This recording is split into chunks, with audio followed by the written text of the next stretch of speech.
mental health issues are on the rise globally, we also see the same trends in the Indian American population all over the world.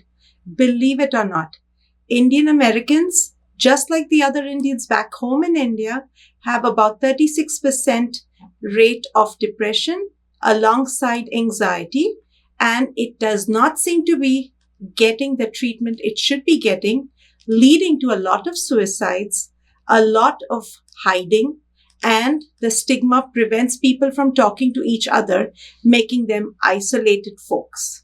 Depression continues to also be presenting in ways that are very, very culturally ingrained in the Indian population, in the form of weakness, in the form of not wanting to eat, low energy, fatigue, joint issues, body inflammation, and many other symptoms, whether they're headaches or elevated diabetic rates or elevated stroke rates because of high blood pressure, all related and stemming from stress. Kiran, welcome to our studio. Thank you so much for having me. And we are really looking forward to hearing you at the upcoming Health Expo on Sunday, which is on August 18th at Burlington Marriott.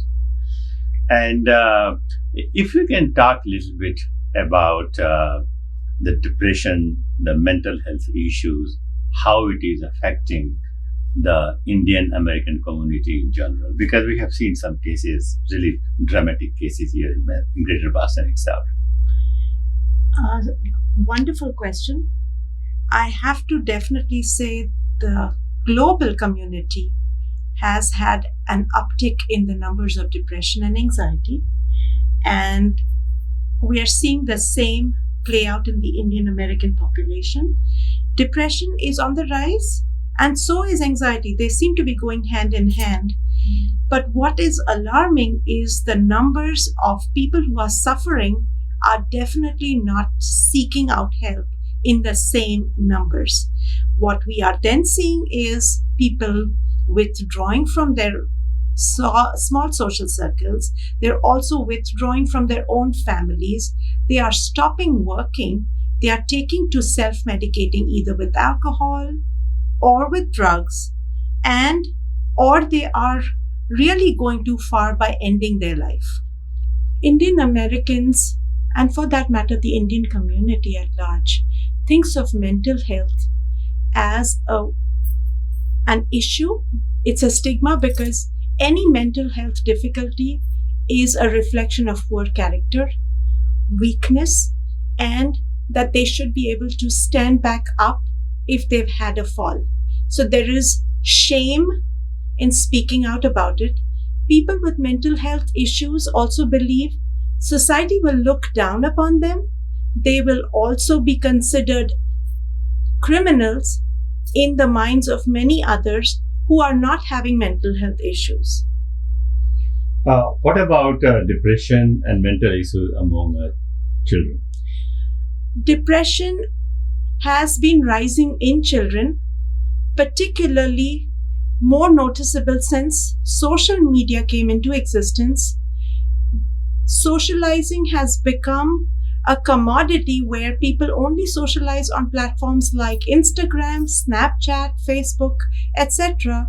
They are hearing and seeming to identify with people who have similar issues, and they feel they belong. But when they have to interact with people outside of that so-called social support group, they feel like misfits. And these are the people who then, when for some or the other reason lose that social media connection, are the ones who are suffering from depression. Children in particular are having a lot of academic difficulties, school refusal, missing all kinds of activities, losing motivation. I am seeing kids who used to be amazing soccer players and now are just taking to being in their rooms and sitting on TikTok all day long. Grades are plummeting. They do not seem to be motivated to make progress in academic goals or in other spheres of life. These are the children who are then becoming irritable, and when asked to do basic things like hygiene, are the first ones to say they would rather kill themselves than put themselves through doing the basic chores and self-care. My three recommendations would be to come together with their family of origin and do a lot of activities outside of social media, engaging with the family. That's the first thing. The second thing would be self-care, using technology to a minimum and also maintaining good sleep hygiene, as well as eating right, as well as exercising. Those will be my second thing. And the third thing is, when in doubt, please open your mouth and talk and get advice from people around you, whether it is family, extended family, friends, teachers, and staff that they come in contact with on the sports arena.